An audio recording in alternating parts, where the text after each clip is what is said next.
붙잡지 않기로 한 순간이었습니다. 그날이 제 인생의 시작이었습니다.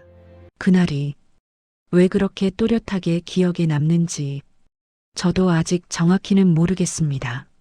남편은 평소처럼 집을 나섰고 저는 평소처럼 아무 말도 하지 않았어요. 그런데 그날은 이상하게도 붙잡고 싶은 마음이 들지 않더라고요. 왜인지 모르게 울어야 할 것 같은 순간에 마음이 아주 조용했습니다. 그때 이런 생각이 스쳤어요. 이 사람을 잃는 게 무서운 게 아니라 이 시간을 계속 사는 게 무섭구나. 그 생각 하나로 제 하루의 리듬이 달라졌고 그날 이후 제 선택들도 달라지기 시작했습니다. 아직 무슨 일이 벌어질지는 말씀드리지 않겠습니다. 다만 분명한 건 그날이 제 인생에서 처음으로 누군가를 내려놓은 날이었다는 것입니다. 이야기 시작 전 구독, 좋아요 눌러주시면 제작에 큰 도움이 됩니다. 지금부터 그 이후의 이야기를 천천히 들려드리겠습니다. 지금도 가끔 생각합니다. 왜 그날은 울지 않았을까요? 그건 아주 평범한 날이었습니다. 아침 6시가 되면 저는 여느 날처럼 눈을 떴어요. 몸이 뭔가 무거웠지만 그건 나이 탓이라고 생각했습니다. 60대 중반이 되니까 아침에 일어나는 것조차 힘들더라고요. 팔다리가 뻣뻣했고 허리도 욱신거렸습니다. 창밖을 봤어요. 겨울이었습니다. 계절은 벌써 접어들고 있었는데 제 마음도 그처럼 어딘가 쌀쌀해지고 있었다는 걸 그때는 몰랐습니다. 침대에서 일어나며 남편의 숨소리를 들었어요. 깊고 고른 숨이었습니다. 그는 이미 충분히 자고 있었고 아마 일어나면 출장 준비로 바쁠 거라고 생각했습니다. 그래서 저는 따뜻한 침대를 나와 슬리퍼를 찾았어요. 욕실에 들어가 세수를 했습니다. 거울에 비친 제 얼굴을 봤어요. 주름이 깊어져 있었고 눈 아래는 푹 꺼져 있었습니다. 언제부터 이렇게 피로해 보이게 되었을까요? 30년을 함께 산 남편의 얼굴이 어떻게 변해왔는지는 미처 신경 쓰지 못했지만 제 얼굴의 변화는 선명하게 보였어요. 차가운 물로 세수를 했습니다. 얼굴이 깨어나는 기분이 들었어요. 하지만 마음은 여전히 어딘가 멍하고 무거웠습니다. 거실로 나갔을 때 남편은 이미 침대에서 일어나 있었어요. 스마트폰을 들었다 놨다를 반복하고 있었습니다. 그의 눈빛은 뭔가 불안해 보였어요. 하지만 저는 묻지 않았습니다. 아내로서의 제 역할은 묻는 것이 아니라 아침 준비를 챙기는 것이었거든요. 출장 언제 떠나? 저는 기계적으로 물었습니다. 오전 10시 기차야. 서울 출장이라고 했잖아. 그의 대답은 아주 짧았어요. 그럼 밥이라도 먹고 가. 계란 구워줄게. 저는 부엌으로 향했습니다. 냉장고를 열었고 계란을 꺼냈어요. 평소처럼 늘 하던 대로 남편은 거실에서 여행용 가방을 꺼내고 있었습니다. 셔츠를 몇 장 꺼내더니 손으로 구겨 집어넣었어요. 보통 때보다 성의 없는 동작이었습니다. 뭔가 급한 일이 있는 건가 싶었지만 저는 그에게 말을 걸지 않았어요. 계란을 팬에 올렸습니다. 지글지글하는 소리가 들렸어요. 그 소리는 수십 년을 들어온 음성이었습니다. 매일 아침 저는 이 소리와 함께 하루를 시작해 왔어요. 계란 익는 소리, 남편이 아침을 먹는 소리, 그리고 저는 그 음성들이 만드는 일상 속에서 제 삶을 조용히 유지해 왔습니다. 밥상을 놓았어요. 밥 한 그릇, 된장국 한 그릇, 계란, 김, 깍두기. 언제나 같은 구성이었습니다. 남편이 앉으며 잘 먹겠습니다라고 했어요. 예의 바른 말이었습니다.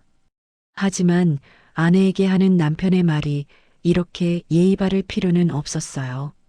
뭔가 어색했습니다. 마치 낯선 사람에게 하는 인사 같았어요.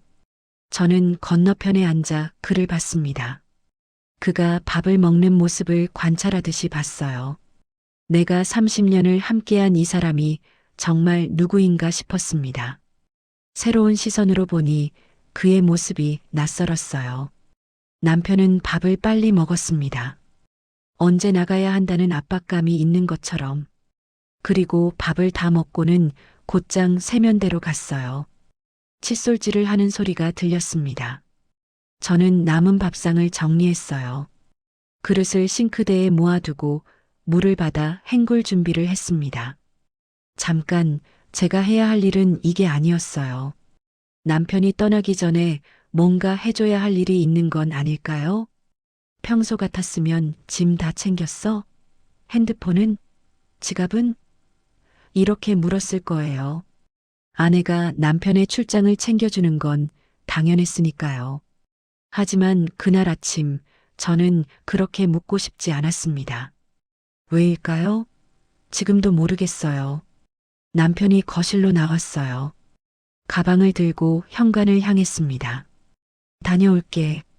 그의 목소리가 들렸습니다. 그리고 저는 답했어요. 응. 그게 전부였습니다. 평소 같았으면 날씨 조심하고 연락 잘해라고 말했을 텐데. 그 아침은 그 한마디 응이 전부였어요. 문이 닫혔습니다. 그리고 제 가슴은 흔들리지 않았습니다. 남편이 떠난 뒤 저는 한동안 거실 창가에 앉아 있었습니다. 밖은 흐릿한 겨울 날씨였어요. 거리에 나가는 사람들이 보였습니다. 출근하는 사람들, 장을 보러 가는 사람들, 걷고 있는 노인들, 모두가 자신의 일상 속에서 움직이고 있었어요. 저는 가만히 앉아만 있었습니다. 세상에 홀로 남겨진 듯한 기분이 들었어요. 남편이 떠났다는 것 때문만은 아니었어요. 그보다는 뭔가 깊은 곳에서 밀려오는 감정이 있었습니다. 외로움? 아니, 그것도 아닌 것 같았어요. 더 정확하게는 공허함이었습니다. 마치 제 마음이 오래된 집처럼 비어 있는 그런 기분. 세탁물을 챙기기로 했어요. 일을 하면 마음이 좀 나아질 거라고 생각했습니다. 세탁 바구니를 들고 침실로 들어갔어요. 침대는 아직도 어수선했습니다. 남편이 입던 옷들이 걸려 있었고 바닥에는 그가 벗어던 양말이 떨어져 있었어요. 이런 것들이 30년을 거듭하면서 제 눈에는 더 이상 보이지 않게 되었더라고요. 그런데 그날은 달랐어요. 밤중에 입었던 잠옷, 이른 아침에 입었던 셔츠, 어제 저녁에 입었던 바지, 하나씩 바구니에 담으며 저는 이상한 기분을 느꼈습니다. 이 옷들이 누구의 옷인지 명확하게 인식이 되었거든요. 남편의 옷. 제 남편의 옷이라는 단순한 인식이 아니라 뭔가 다른 감정이 함께였어요. 셔츠 하나를 들었을 때 향수 냄새가 났습니다. 저는 멈췄어요. 그 냄새를 다시 맡아봤습니다. 낯선 향이었어요. 제가 남편을 위해 사준 향수가 아니었습니다. 저는 남편의 향수를 잘 알고 있었어요. 해마다 그의 생일이나 기념일에 사주곤 했으니까요. 그 향수들은 모두 부드럽고 은은한 향이었습니다. 하지만 이 향수는 달랐어요. 자극적이었고 화려했습니다. 마치 누군가의 의도가 담겨 있는 것처럼 진했어요. 저는 그 셔츠를 들었다 놨다를 반복했습니다. 제 코를 가까이 댔어요. 분명히 낯선 향이었습니다. 누구의 향수일까요? 혹시 회사에서 누군가 남겼을 수도 있지 않을까 싶었어요. 또는 호텔 향수일 수도 있고, 하지만 제 마음은 이미 알고 있었습니다. 이건 우연이 아니라는 걸요. 저는 바구니를 들고 세탁실로 갔어요. 기계를 돌리려고 했는데 그때 깊은 주머니에서 뭔가 나왔습니다. 영수증이었어요. 구겨진 종이. 남편이 제대로 치우지 않은 영수증. 저는 그걸 펼쳐봤습니다. 손이 떨렸어요. 한강뷰 호텔 2박 3일 스위트룸. 날짜가 찍혀 있었습니다. 바로 지난주였어요. 남편이 출장을 간다고 했던 그 시간에 금액도 적혀 있었습니다. 상당히 큰 금액이었어요. 스위트룸이라고 적혀 있었습니다. 저는 영수증을 들었다가 천천히 바닥에 앉았어요. 무릎이 떨렸습니다. 하지만 눈물은 나오지 않았어요. 오히려 제 머리는 점점 맑아지고 있었습니다. 왜 혼자만? 이 질문이 가장 먼저 들었습니다. 왜 그는 혼자만 호텔에 묵었을까요? 출장이라면 회사 동료들이 함께여야 하는 거 아닐까요? 저는 그 영수증을 여러 번 읽었어요. 마치 그것이 거짓이 될 수 있기를 바라면서. 하지만 종이에 적힌 글자는 변하지 않았습니다. 사실만 있을 뿐이었어요. 세탁기를 돌리지 않은 채 저는 한참 동안 그 영수증을 손에 들고 앉아 있었습니다. 시간이 얼마나 흘렀는지 모르겠어요. 하지만 확실한 건 그 순간부터 제 마음이 확실하게 변했다는 것입니다. 더 이상 추측이 아니라 확신이 되었어요. 뭔가가 잘못되었다는 것을, 그리고 그 뭔가가 제 남편이라는 것을 말이에요. 저는 영수증을 조심스럽게 접었어요. 주머니 속에 다시 집어넣고 싶었지만 그러지 않았습니다. 대신 제 지갑 속 한 구석에 넣었어요. 증거처럼. 그날 저녁은 길었습니다. 저는 하루 종일 그 영수증에 대해 생각했어요. 가만히 있으려고 해도 생각이 떠나질 않았습니다. 텔레비전을 틀어도 화면이 들어오지 않았고 책을 펼쳐도 글이 눈에 띄지 않았어요. 혼자만의 시간이 길었습니다. 보통 이런 시간엔 뭔가 불안했어요. 남편이 없으니까 가슴이 철렁했고 빨리 연락이 오기를 기다렸습니다. 그런데 이번엔 달랐어요. 오히려 누군가 연락 오기를 피하고 싶었습니다. 저는 이상한 행동을 하기 시작했어요. 거실에 불을 다 껐습니다. 침실에도 불을 껐어요. 거의 어두운 집안에서 혼자 앉아 있었습니다. 마치 누군가의 눈에 띄지 않기 위해서처럼, 혼자 있다는 걸 주변에 알리지 않기 위해서처럼. 밤 9시가 되었어요. 남편의 메시지가 왔습니다. 오늘 회의가 길었어. 하루 종일 회의했다고. 피곤하다고. 저는 그 메시지를 읽었지만 답하지 않았어요. 평소 같았으면 힘내. 밥 잘 먹고 푹 쉬어라고 답했을 텐데. 밤 10시가 되었을 때 남편이 또 연락했습니다. 내일 아침 회의 또 있고 내일 밤도 회식이 있어. 그 다음날까 집에 갈까? 3박 4일이 될 거라는 뜻이었어요. 처음엔 2박 3일이라고 했는데 저는 그 메시지 앞에서 한참을 멍했습니다. 그리고 천천히 답했어요. 그래. 건강 조심해. 따뜻한 말이었어요. 마치 아무 일도 없는 듯이. 하지만 제 마음은 매우 차가워져 있었습니다. 저는 침대에 누웠어요. 남편 옆자리는 차가웠습니다. 30년을 함께 자온 침대인데 한쪽이 비어 있으니 이상하게 넓어 보였어요. 그날 밤 저는 거의 자지 못했습니다. 새벽이 되면서 제 마음이 점점 명확해지는 것을 느꼈어요. 분노도 아니었고 슬픔도 아니었습니다. 오히려 뭔가 차분한 계산 같았어요. 마치 수학 문제를 풀어내듯이 제 상황을 객관적으로 분석하고 있었습니다. 남편이 나를 속이고 있다. 호텔에서 뭘 했는지는 모르지만 적어도 나한테는 거짓말을 하고 있다. 그리고 나는 이제 그걸 알았다. 그럼 나는 뭘 해야 할까? 이 질문이 계속 맴돌았어요. 새벽 6시 나는 다시 일어났습니다. 평소처럼 침대를 나와 슬리퍼를 찾았어요. 욕실에 들어가 세수를 했습니다. 거울에 비친 내 얼굴을 봤어요. 전날과는 다른 표정이었습니다. 더 단단해 보였어요. 어딘가 결의가 서 있는 것처럼. 아침밥을 준비했어요. 혼자만을 위해서. 밥 한 그릇, 된장국, 계란, 김. 평소와 같은 것들. 하지만 이제 이것들은 누군가를 위한 밥이 아니었어요.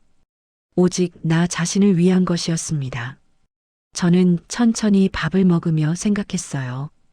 그 사람을 잃을까봐 무서운 게 아니라 이 인생을 계속 사는 게 더 무섭다.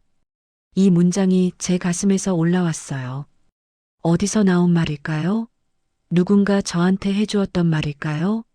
아니면 제 영혼이 수십 년간 억누르고 있었던 말일까요?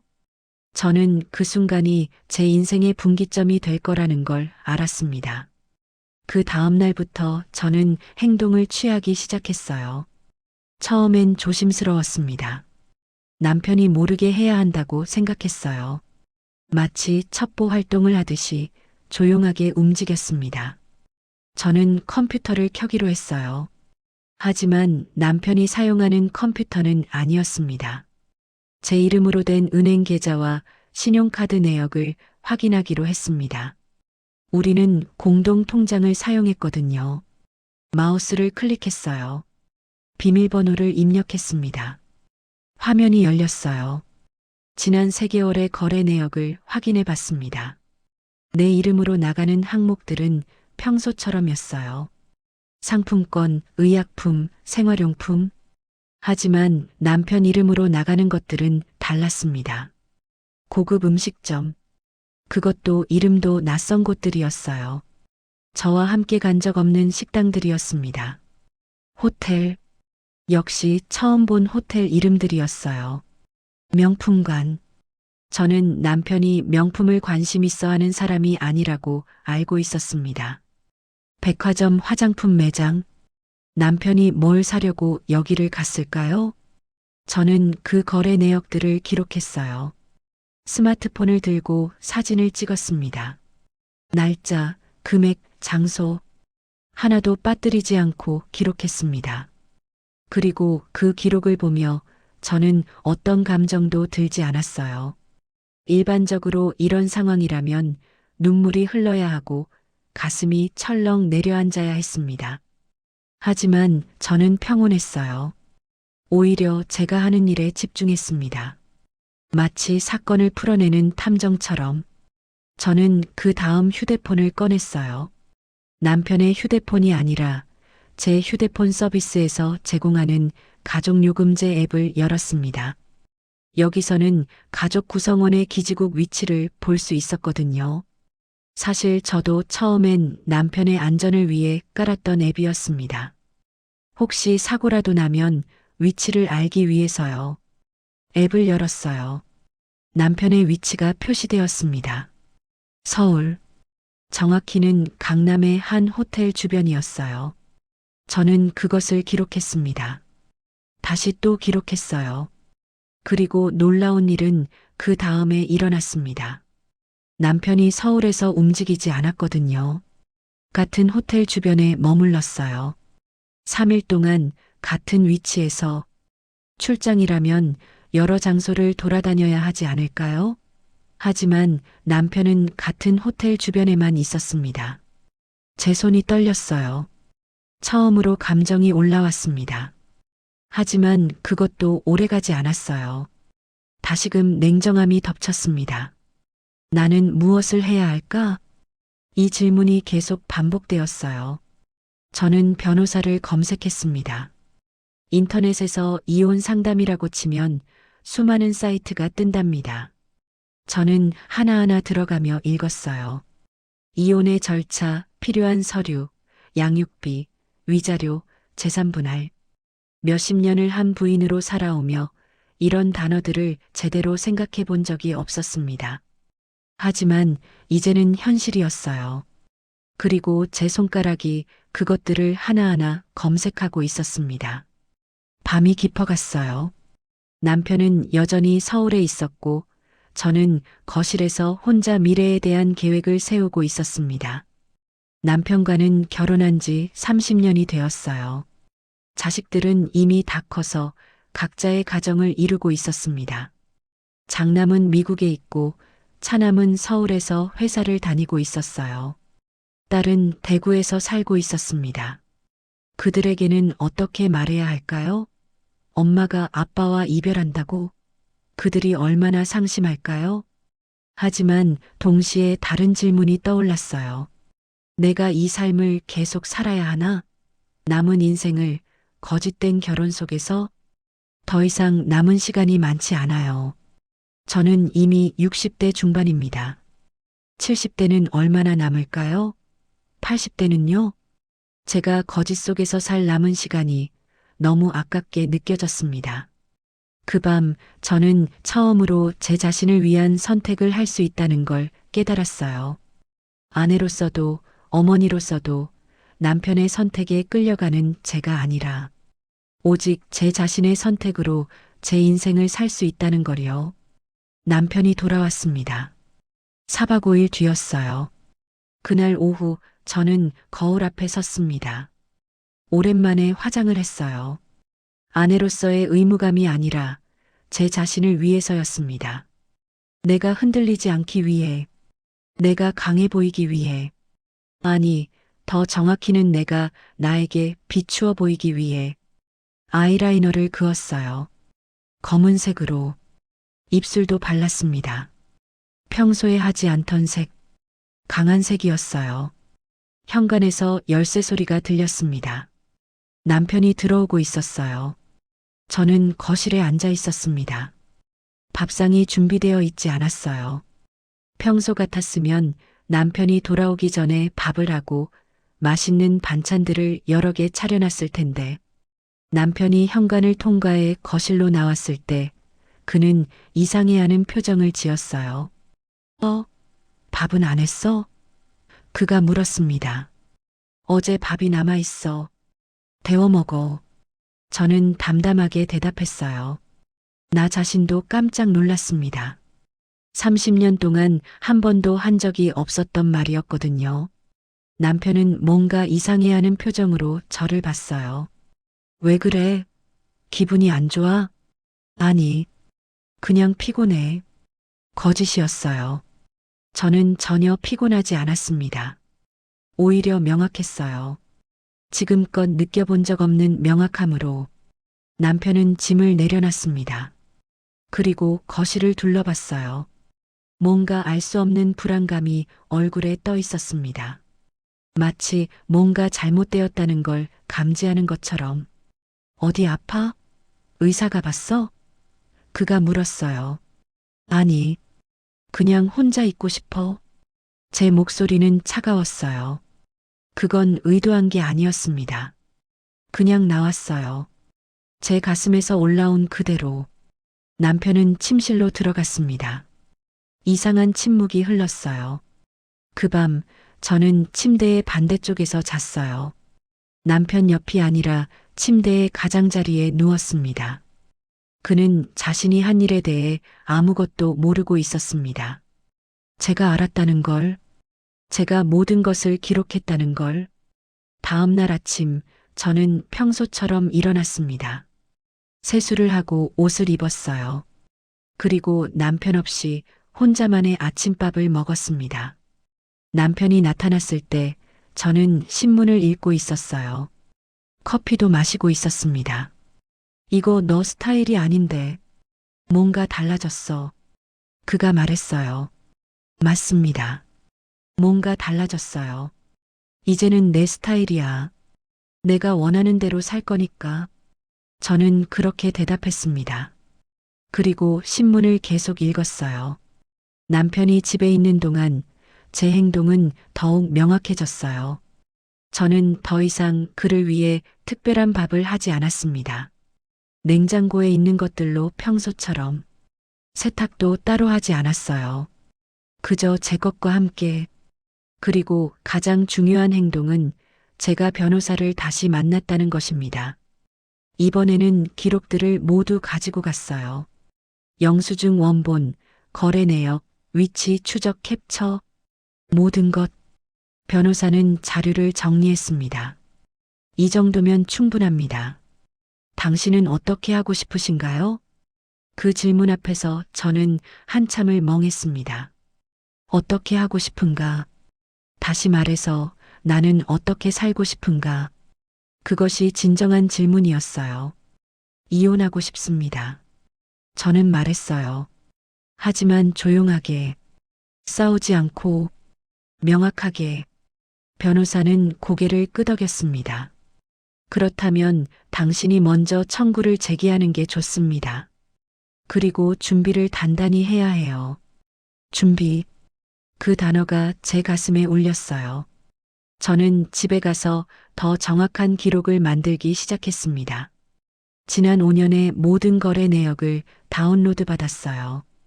통장 사본도 준비했습니다. 그리고 가장 중요한 것은 제 명의로 된 통장을 따로 만들었다는 것입니다.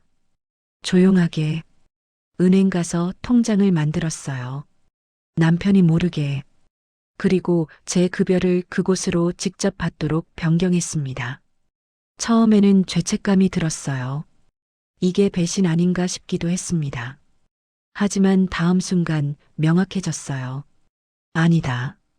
이건 배신이 아니다. 이건 나의 삶을 지키는 것이다. 그리고 가장 어려운 결정을 내렸어요. 자식들에게 말해야 한다는 것. 장남에게 먼저 전화를 했습니다. 미국에 있는 아들에게 엄마가 아빠와 이별하려고 해. 침묵이 흘렀어요. 길고 긴 침묵. 엄마, 정말인가요? 응.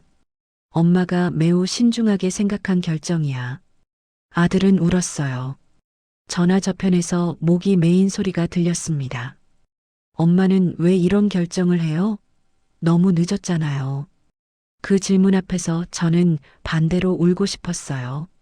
하지만 울지 않았습니다. 너무 늦었기 때문이야. 내가 더 이상 시간을 낭비할 수 없어서야. 아들은 이해하지 못했어요. 하지만 존중하기로 했습니다. 차남과 딸에게도 같은 말을 했어요. 다른 방식으로, 다른 시간에. 하지만 같은 결정으로. 그들은 모두 반대했습니다. 하지만 제 목소리는 흔들리지 않았어요. 엄마가 행복해야 너희도 행복한 거다. 엄마를 믿어. 말은 강했지만 마음은 부었어요. 자식들이 상처받는 것을 원하지 않았습니다. 하지만 동시에 알았어요. 이것이 진정으로 그들을 위한 것이라는 걸. 거짓된 모습을 유지하는 것. 그것도 일종의 폭력이거든요. 아이들에게 보여주는 관계의 모델이 거짓이라는 것. 그것이 얼마나 큰 상처를 줄 수 있는지 말이에요. 남편은 여전히 아무것도 모르고 있었어요. 하지만 제 행동은 점점 명확해지고 있었습니다. 한 번 더 변호사를 만났어요. 이번에는 협의 이혼 대신 조정 이혼으로 가기로 했습니다. 좀 더 명확하고 좀 더 보호받을 수 있도록. 당신이 정말 원하시나요? 변호사가 물었어요. 네. 저는 이미 결정했습니다. 돌아가는 길, 저는 택시 안에서 울었어요. 처음으로, 조용하게, 누구도 모르게. 하지만 눈물은 슬픔의 눈물이 아니었어요. 그것은 해방의 눈물이었습니다. 남편의 상황은 점점 악화되기 시작했어요. 한 달이 지났을 때 내가 먼저 이혼 청구서를 제출했습니다. 변호사를 통해 남편은 등기로 받았어요. 그의 얼굴이 창백해지는 걸 봤습니다. 처음으로 공포심이 든 것 같았어요. 왜 갑자기 이런 짓을? 그가 외쳤어요. 저는 대답하지 않았습니다. 말할 게 뭐가 있을까요? 증거는 명확했고 결정은 단단했습니다. 그 이후로 상황은 빠르게 진행되었어요. 회사에서도 남편의 상황이 드러나기 시작했습니다. 사실 이혼 청구서가 나가기 훨씬 전부터 그의 지위는 흔들리고 있었어요.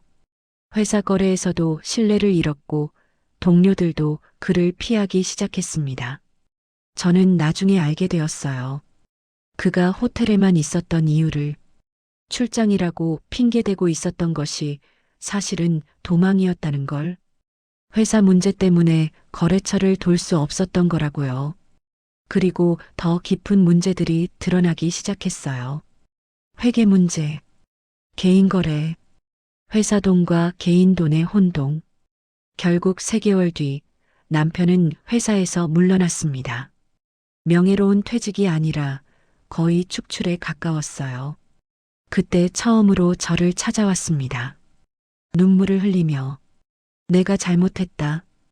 용서해 줄 수 없을까? 저는 그를 봤어요. 이 사람, 30년을 함께 산 이 사람, 이제 완전히 무너져 있었습니다. 하지만 저는 흔들리지 않았어요. 미안한 것보다 너는 뭘 했나? 나한테 거짓을 말했고, 나한테 신뢰를 위반했어. 그리고 그게 너의 선택이었어. 그는 목이 메었어요.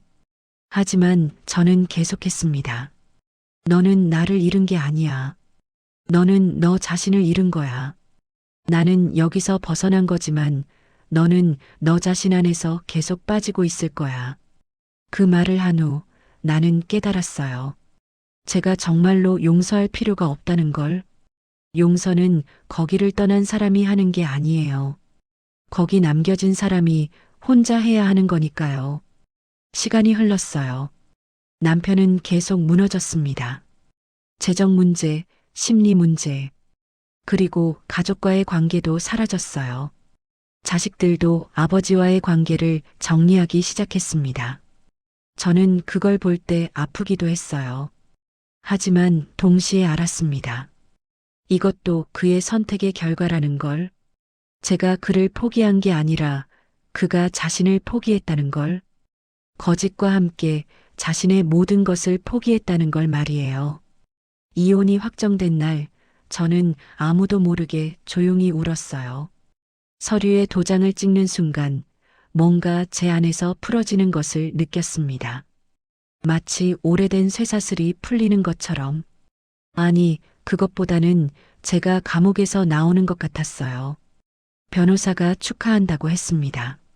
하지만 그건 축하의 대상이 아니었어요. 이것은 끝이 아니라 시작이었거든요.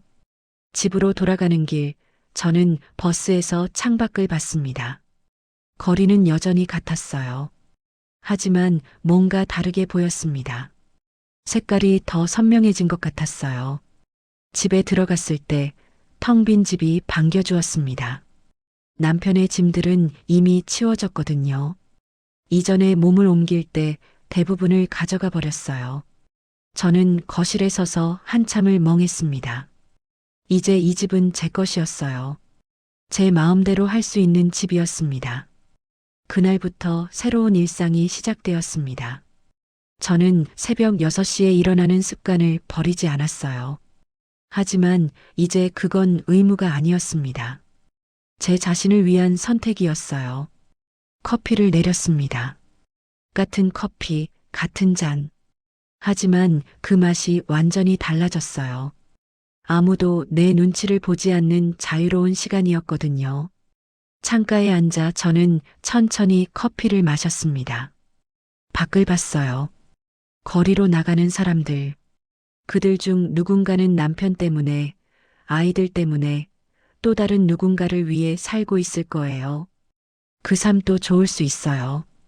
누군가를 위한 삶도 의미가 있을 수 있어요. 하지만 저는 이제 달랐습니다. 저는 제가 원하는 대로 살기로 했어요. 아내가 아니라 개인으로. 어머니는 물론 어머니이지만 주로는 제 자신으로. 자식들은 이해하기 시작했어요. 시간이 지나면서 특히 딸이 먼저 찾아와 안아줬습니다. 엄마 미안해요. 엄마 결정이 맞았어요. 그 말에 저는 울었어요. 그리고 마침내 회복되는 기분을 느꼈습니다. 시간이 흘렀어요. 계절이 바뀌었습니다. 처음으로 혼자만의 여행을 떠났어요. 아무도 기다리지 않는 곳으로. 아무도 나를 기다리지 않으니 아무데나 가도 되었거든요. 서해의 작은 섬. 그곳에서 저는 한 주를 보냈어요. 밤하늘을 봤어요. 별들이 떠 있었습니다. 그리고 처음으로 느꼈어요. 나는 혼자인 게 아니라는 걸. 혼자가 외로움이 아니라는 걸. 돌아와서는 봉사활동을 시작했어요. 지역 도서관에서 아이들을 가르치고 책을 정리하고 공간을 아름답게 꾸미는 일.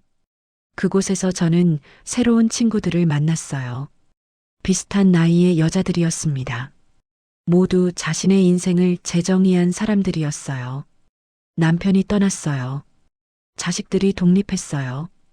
이제는 제 시간이에요. 우리는 이렇게 말하며 웃었습니다. 그것은 슬픈 웃음이 아니라 자유의 웃음이었어요. 1년이 지났을 때 저는 제 집을 조금 다시 꾸몄어요.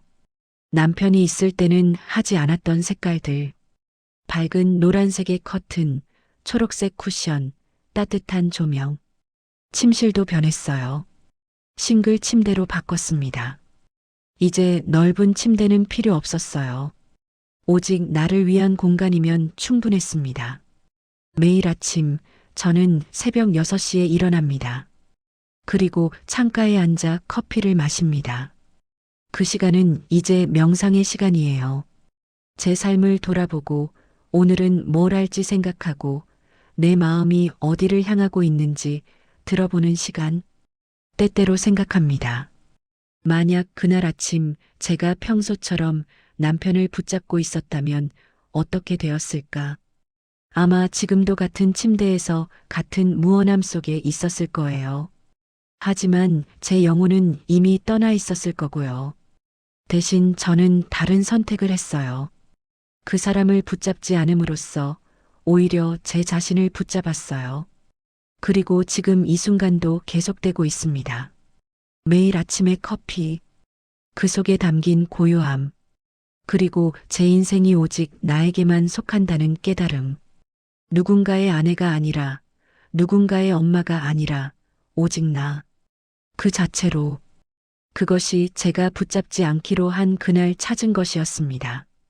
오늘 이야기가 여러분의 마음에 깊은 울림을 주었다면 구독과 좋아요, 응원해 주시면 감사하겠습니다.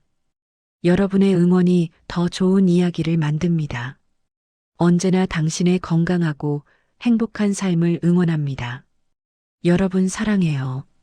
여러분의 소중한 생각과 응원의 메시지를 댓글로 남겨주세요.